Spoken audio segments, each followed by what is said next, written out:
Good morning guys, I'm here in work already. It's 6:45 now. So punta na ako sa trabahan ko guys. And this is a call guys.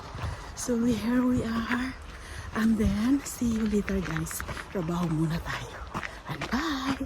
So good afternoon to everyone guys. It's almost 2:15. So I work done. So I'm driving home guys. Malamig pa rin siya guys. Ito yung ice para siyang mag-skating. Nag-ice siya. Papunta ako sa sasakyan ko. Mag-drive ako pa uwi sa bahay namin. And then coming home, gagawa ako ng dinner. So menu for today is lasagna with pork lasagna guys. So nandito na ako sa sasakyan ko guys. So mag-drive na tayo guys. So i-drive ko na pauwi and then see you later. Drive home na tayo. And from work and home is 5 minutes only. So hindi ka layuan yung trabaho ko. And then I start to work here is 6:45 early in the morning. It's still dark. And still malamig pa rin guys dahil winter dito sa Norway. And now natapos akong trabaho is 2:15. Usually ang trabaho namin is 7.5 hours. Mayroon kaming 30 minutes na break. Libre yung guys. Ito na guys yung likuran natin. Medyo yung ice niya na kaunti. Medyo mahilis na siya guys. So, but it's still cold.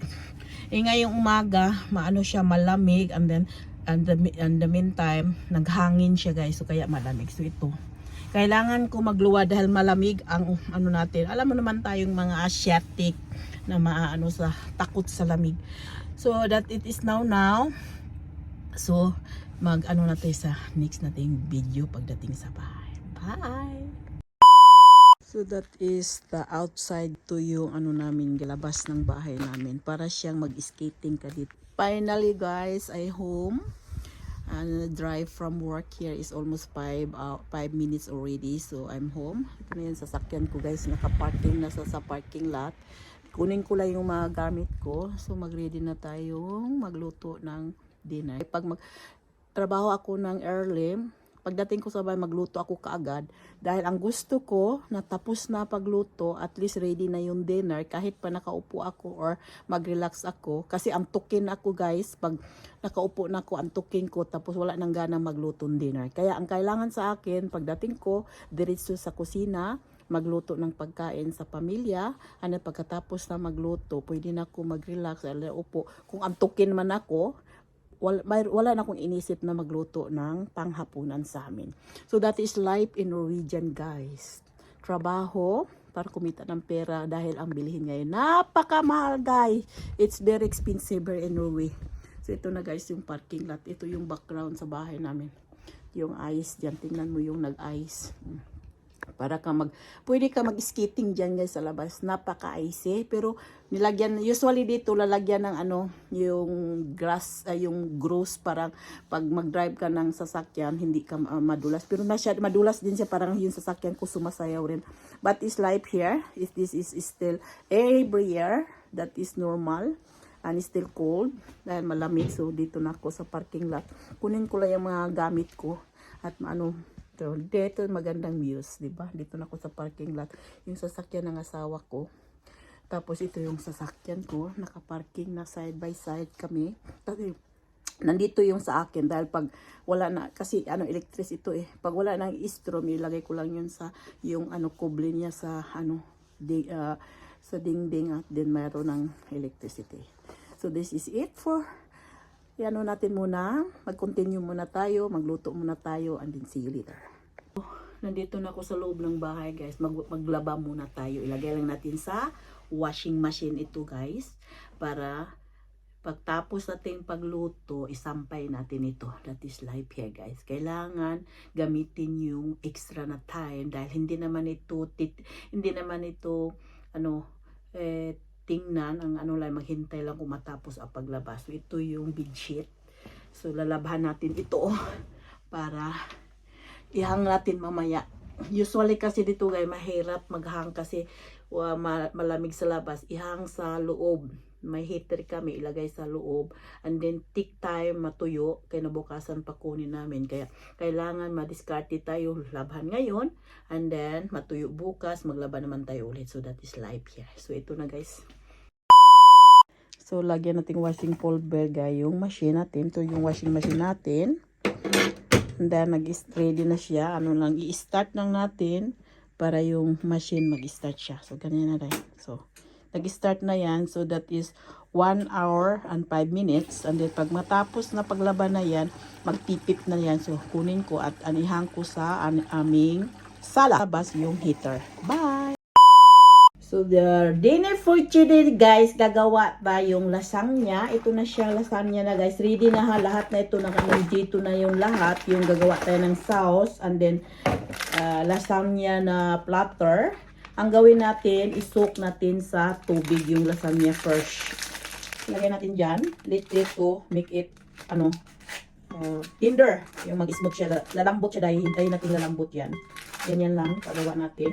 Kailangan talaga isok siya sa water pag gumawa tayo lasagna dahil parang madali siyang maluluto. Yan. So, ito na siya guys. And then, isit aside muna natin ito dahil isok natin yan almost mga 10 minutes. Yung hand mixer, natin yung onion. Ihalo ko na lang din yung garlic. So, i-cut natin dito guys. Para bang easy, parang easy kung mayroon. Pag wala, gagamitin niyo yung kamay at umami kayo na.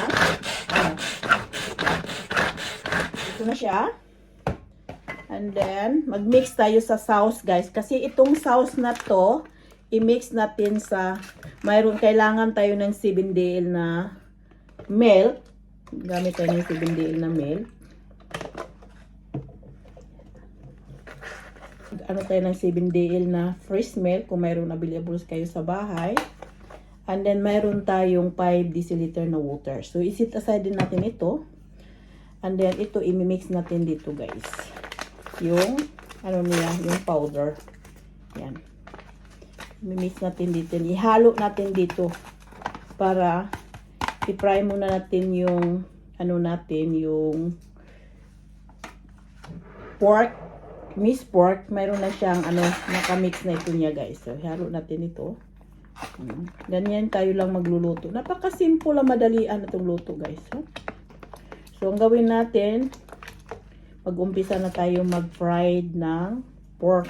Tayong 800 gram na minced pork guys. So ito na ang buksan natin para ihalo natin ito. So, yan. Then mayroon na isa. So 800 gram lahat ito guys. Ihalo natin dyan.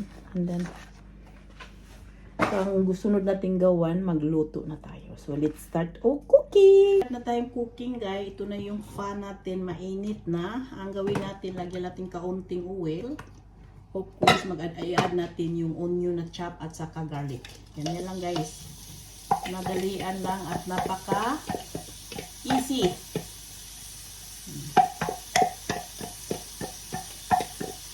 Simple na simple, pero masarap ito.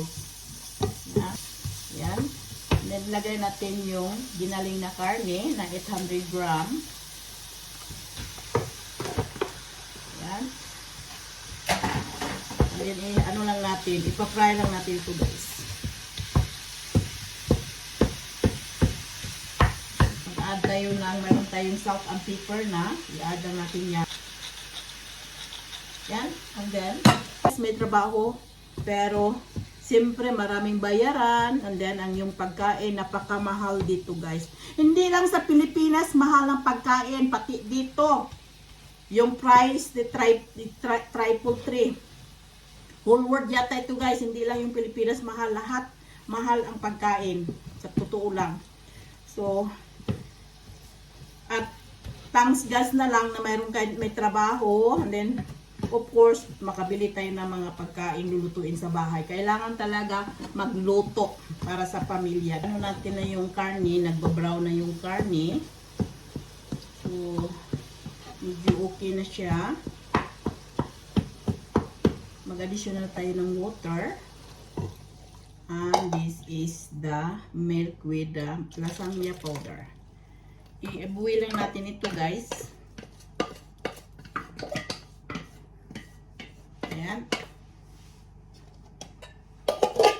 And then, pakuluin natin ito. Let to boil first. Kabira natin siya. And then, let it to boil. Tapos na guys, is done. Ito na yung glass form natin. Ang gawin natin, lagyan lang natin ng sauce dito sa ilalim. Parang anuhin natin yung lasagna na noodles. Yan. So, ito yung lasagna noodles kaya nakasok sa tubig natin. Yan. I-ano natin dito. Ilagay natin dito. Yan. And then, tuloy pa rin. Ganyan lang guys. Tuloy-tuloy ang paglagay. Yan. Ma-juicy ito dahil maraming sauce. Yan. Yan dito din. Then, ganun pa rin. Same as usual din. Medyo malambot na siya guys. Yung ano natin, yung noodles na, yung lasagna na noodles dahil nakasok siya sa tubig. Ganyan lang ang paggawa ng lasagna guys. Napakasarap ito. Eat with garlic bread. Yan. Tuloy-tuloy lang ang paggawa. Ganyan lang din. Same as usual pa rin. Yan. Parang anuhin natin ito guys. Dahil yung ano niya, yung form niya ay ano. Yan. I-off na natin ito. Kailangan yung ano, maano siya sa ano, ilagay yan sa ilalim yung noodle. Yan. And then, ito rin, tuloy pa rin. Para igano na natin dahil lumalaki na siya guys yung size niya sa itaas. So, ganun lang ang paggawa natin. Yan. Kumukulo siya. Yan. And this is it. Then meron dalawa tayo. Yanuhin na lang natin itong dalawa dito. Kasi ano na. Ay! Ito na yung last nating sauce guys. Yan na natin dito. I-spread lang natin ito lahat. Yan. Ito na siya. And then mag-strew natin ng cheese. Yan sa ibabaw. Strew ng cheese.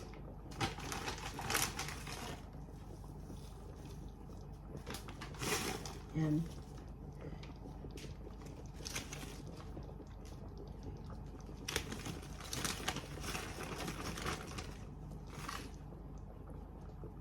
Guys, ibibake na natin ito. Yan. And the oven. Ready na yung oven. Naka-warm na. Natin i-bake na ito guys. And almost 40. Yan. This lasagna is done guys. Ito na yung lasagna guys. Luto na after in 40 minutes guys. Luto na yung lasagna natin. Wait.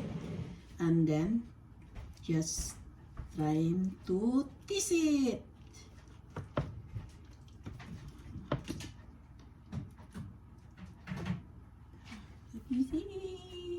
And then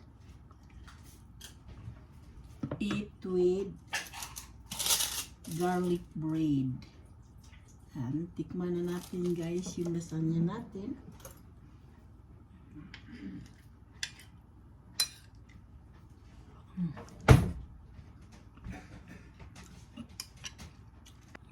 Subscribe, like, and share, and thank you for watching. Bye! That is my dinner today.